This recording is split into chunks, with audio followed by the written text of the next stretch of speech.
Hello guys, welcome once again dear. आज हम discuss करने जा रहे हैं second important thing which is required for our communication skill. जब आप इंग्लिश कम्युनिकेशन स्टार्ट करते हैं या फिर करना चाहते हैं तो आपको दो प्रॉब्लम आती है। आपकी पहली प्रॉब्लम जो थी वो आप किस स्टैंडर्ड पे हैं, आप किस लेवल पे हैं, किस स्टेज पे हैं, रिगार्डिंग दैट थी, जो मैंने अपने प्रीवियस वीडियो में डिस्कस कर लिया है। आपको बताया भी होगा, अगर आपने नहीं देखा है तो आप काइंडली सी दैट, जिससे आपको पता चले कि what is your condition and where which stage, which level you are. Now the second problem when we start learning spoken English, or when we start targeting spoken English for improving our communication skill, is that what are the things which we need to study.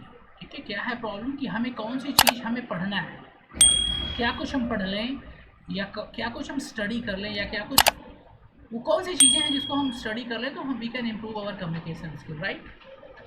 तो आज हम यही जानेंगे। चलिए शुरू करते हैं।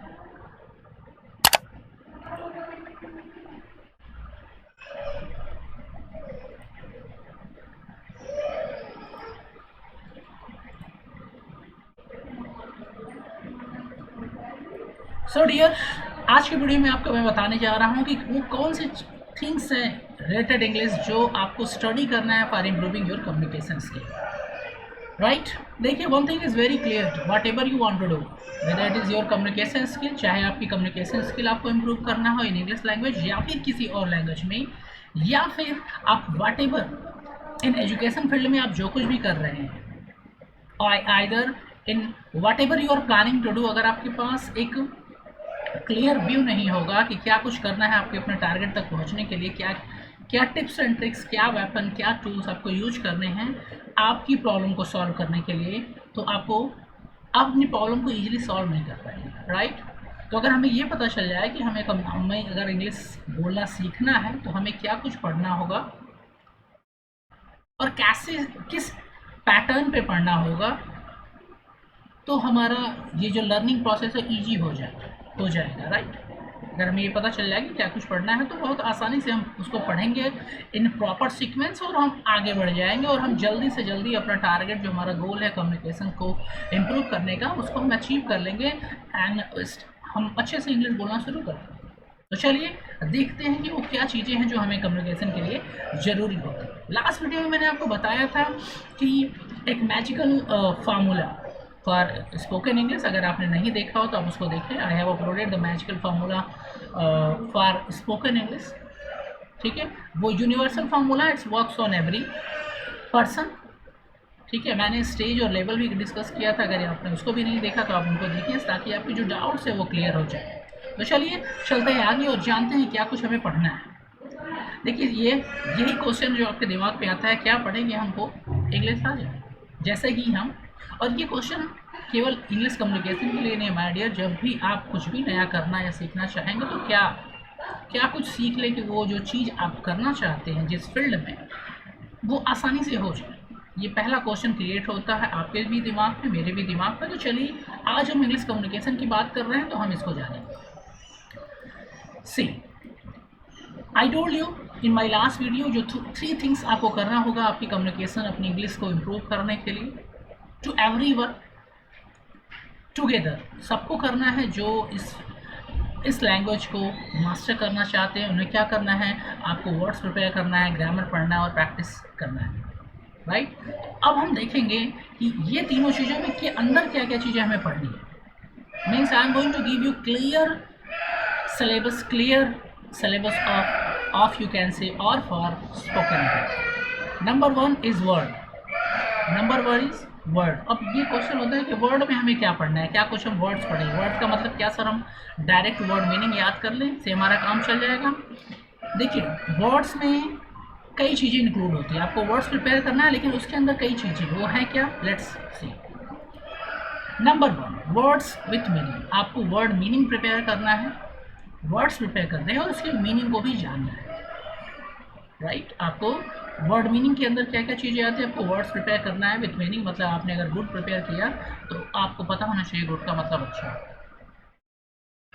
अगर आपने विक्ट्री वर्ड को प्रिपेयर किया तो आपके दिमाग में ये होना चाहिए विक्ट्री मीन्स जीत, राइट, और अचीविंग विक्ट्री वर्ड का यूज किया जाता है या तो मैच के सेंस में, लड़ाई के सेंस में, ठीक है, वहाँ पे विक्ट्री वर्ड का यूज किया जाता है, right.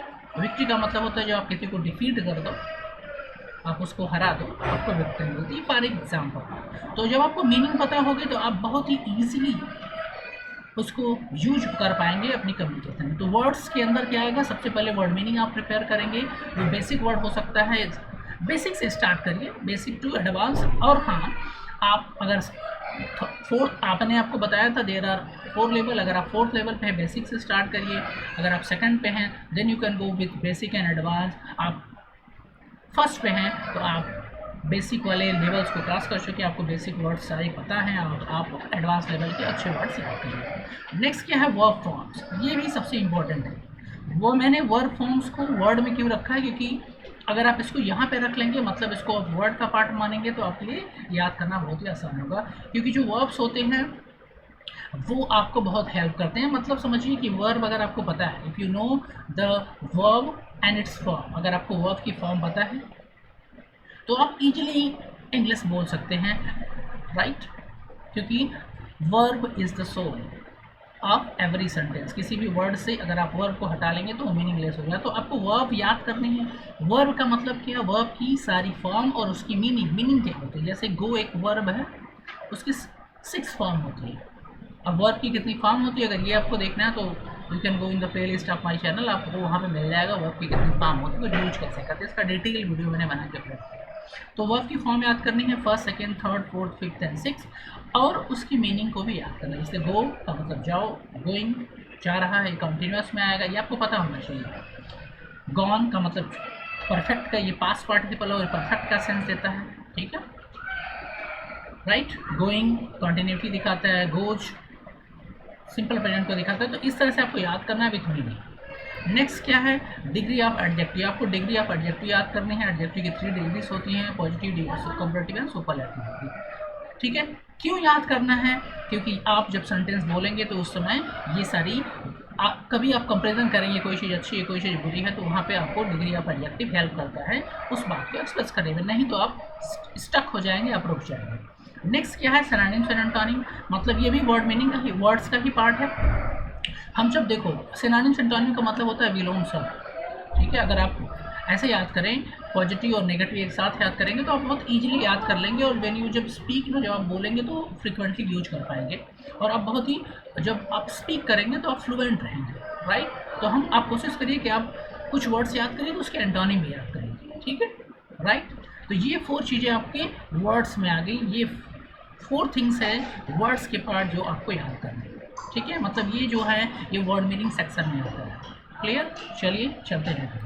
Now next is grammar section. अब सबसे इंपॉर्टेंट ये है, वर्ड्स तो आप कर लेते हैं और 2 चीज़ें हैं जो आप नहीं कर पाते, वो है ग्रामर और अगला प्रैक्टिस। तो हम देखते हैं ग्रामर में क्या है। In grammar you have to study part of speech. Part of speech there are 8 part of speech. आपको बेसिक पढ़ना है, बहुत डीप बेसिक पढ़ना है, आपको जानना है कि ये भाई नाउन क्या है, प्रोनाउन क्या है, ठीक है, preposition, conjunction, interjection, adjective, verb, adverb, ये हैं क्या, इनके बारे में बेसिक चीज़ें जान लेनी है, नॉट मोर देन बेसिक, ठीक है। आपका काम चल जाएगा, because you have to only learn for spoken English, you don't have to teach anyone. आपको पढ़ना है, बस ये बेसिक आपको पता हो, ताकि ये सारे जो पार्ट ऑफ स्पीच है ना, ये सेंटेंस की फॉर्मेशन पार्ट ऑफ स्पीच से ही होती है, तो आपको पता होना चाहिए ताकि आप आइडेंटिफाई कर पाओ ना बिगनिंग में, क्लियर। हेल्पिंग वर्ब आपको पढ़ना होगा, ठीक है। मोडाल्स आपको पढ़ना होगा, ये ग्रामर के पार्ट्स हैं, these are the parts of grammar, you have to study modals also. Be verb पढ़ना पड़ेगा, ये एक टॉपिक है, ये इंडिविजुअल टॉपिक है, ठीक है। नेक्स्ट टेंस, और हाँ वन मोर थिंग, ये टॉपिक आप इसी सीरीज में पढ़ें, जिस सीरीज में मैंने आपको दे रहा है। इससे क्या होगा, आप कनेक्ट कर पाएंगे बहुत ईजिली, और आप बहुत ही जल्दी सक्सेस हो पाएंगे, राइट। और बहुत ही जल्दी बोलना शुरू कर देंगे। Tense, active voice, right. Tense पढ़िए फिर एक्टिव वॉइस पढ़िए, ऐसा नहीं कि पहले एक्टिव वॉइस पढ़ लीजिए फिर टेंसिव वॉइस, दोनों एक्चुअली ये दोनों एक दूसरे से रिलेटेड है। अगर आपने टेंस पढ़ लिया you are able to understand active and passive voice बहुत ही आसानी से। तो पहले हम टेंस पढ़ेंगे, then we will study active and passive voice. तो ये 6। नेक्स्ट देखिए क्या है ग्रामर में, 7 नंबर में प्रेपोजिशन। अब देखो प्रेपोजिशन आपको पार्ट ऑफ स्पीच भी मिलेगा, लेकिन मैंने क्या बोला, पार्ट ऑफ स्पीच जब आप पढ़ेंगे तो प्रीपोजिशन को आप नॉर्मल तरीके से पढ़िए, ओनली फॉर आइडेंटिफिकेशन कि हाँ ये प्रीपोजिशन है। लेकिन आपको अलग से पढ़ना पड़ेगा प्रीपोजिशन। क्यों क्यों पढ़ना पड़ेगा? Because my dear, preposition play a very important role. जब आप कम्युनिकेट करते हो, अगर आपने रॉन्ग प्रीपोजिशन को किसी सेंटेंस में रख दिया, ठीक है, तो मीनिंग डाइवर्ट हो जाती है। तो आपको प्रीपोजिशन को ध्यान से एक इंडिविजुअल टॉपिक के तौर पे पढ़ना पड़ेगा।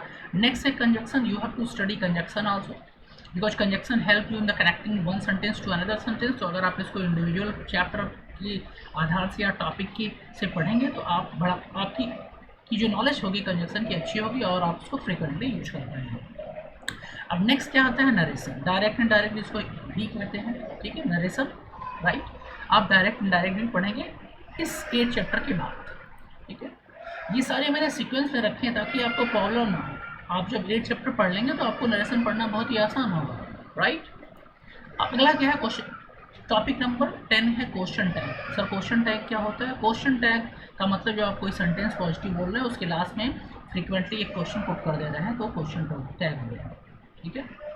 क्वेश्चन टैग हम कम्युनिकेशन के समय यूज करते हैं। ये हमारी कम्युनिकेशन स्किल को स्मार्ट बना देता है, राइट। अब क्या है question tag? I will tell you another video. अभी हम केवल इसके बारे में जानेंगे कि क्या सिलेबस है उसको जानने की कोशिश करें। फाइनाइट एंड नॉन फाइनाइट भी आपको पढ़ना पड़ेगा। Why? Because finite and non finite use to come frequently when you are speaking. आपको बता दें, हम स्टक इसलिए हो जाते हैं बोलते वक्त कि हमें फाइनाइट और नॉन फाइनाइट नहीं पता होता, इसीलिए हम एक नॉर्मल सेंटेंस में फाइनाइट और नॉन फाइनाइट वर्ब को यूज नहीं करते, इसलिए आपको इसको पढ़ना है, क्लियर। और सम स्पेशल वर्ड। तो ये 12th चैप्टर आपको ग्रामर में पढ़ने हैं। If you study this much in the same sequence then you will speak very nicely with confidence and fluently. These are the grammar chapter. Now come to the practice section. Sir practice में क्या करना है? You people used to ask practice में क्या करना है? See in practice you have to see what.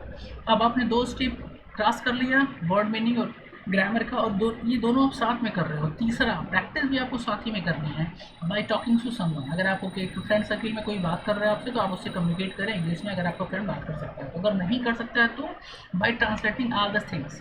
अब ऐसी भी कंडीशन है, बहुत सारे लोग ऐसे हैं जिनके पास कोई सर्किल ही नहीं, जो बेचारे बात किससे करें। जो बच्चे लर्नर जो विलेज में रह रहे हैं, आउटसाइड एरिया में रह रहे हैं जहाँ उनका सराउंडिंग ऐसा नहीं, तो आप घबराएं नहीं।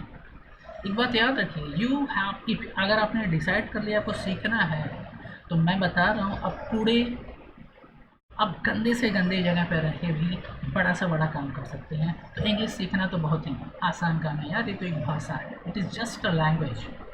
तो अपने आप को नो अंडरस्टिमेट मत करिए, अपनी कंडीशन अपनी लोकेशन को नो से अपने आप को नो अपना कॉन्फिडेंस नीचे मत करिए, ठीक है। लग जाइए, आप सीखेंगे जब, ये मेरी गारंटी है। कहीं भी हो आप, दुनिया के किसी भी कोने में हो, आप सीख सकते हैं कुछ भी। कोई भी स्थिति परिस्थिति कंडीशन आपको वो करने से नहीं रोक सकती जो आप करना चाहते हैं। चलिए आगे चलते हैं। अगर आपके पास कोई टॉकिंग एलिमेंट नहीं है, कोई फ्रेंड नहीं है जो आपसे बात कर सके, ऐसी सराउंडिंग नहीं, तो दूसरा ऑप्शन है तुम्हारे पास, आपके पास बाई ट्रांसलेशन आता है।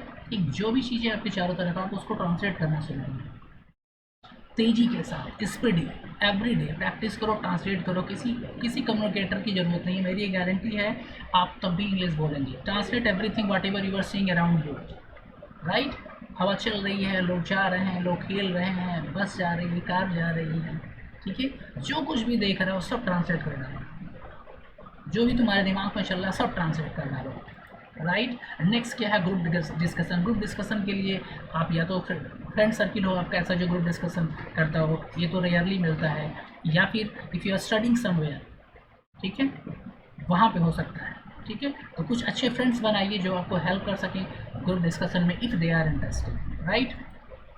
तो और फोर्थ क्या है? English book reading. आप रीडिंग भी करिए, क्योंकि जब आप रीड करते हैं उसका क्या बेनिफिट मिलता है, जो चीज़ें आप पढ़ रहे हैं ग्रामर में, जो आप वर्ड्स पे पढ़ रहे हैं वो आपको रिवाइज होते हैं, प्रीपोजिशन कंजक्शन रिवाइज होते हैं, टेंस रिवाइज होता है, मोडास, एक्टिव एस, पैसिव एस, narration, all this get revise जब हम रीड करते हैं ना सेंटेंसिंग। तो क्या होगा? आपकी कनेक्टिविटी आप कनेक्ट हो जाएंगे, रिकनेक्ट हो जाएंगे उन चीज़ों से जो आपने अभी तक पढ़ रखा है, फिर आपको रिदम मिल जाएगा एंड आप फ्लुएंट हो जाएंगे। ठीक है, तो ये सारी चीज़ें करके आप क्या कर सकते हैं, अपनी कम्युनिकेशन स्किल को मास्टर कर सकते हैं, इम्प्रूव कर सकते हैं। My dear, if you follow this whole syllabus, whole pattern which I told you, it's my guarantee you will start speaking within a few months. Clear? Be in touch with me. I will help you in mastering this English language. Right? और बहुत ही आसानी से मैं आपको ये guarantee देता हूँ कि आप बहुत ही आसानी से सीखेंगे। Take it easy. ठीक है, तो माय डियर, आई होप कि आपको समझ में आ गया होगा क्या है पैटर्न, कैसे पढ़ना है, क्या सिस्टम है। So thank you so much for watching. See you in next video. Till then, you keep watching, keep learning. Goodbye. Jai Hind.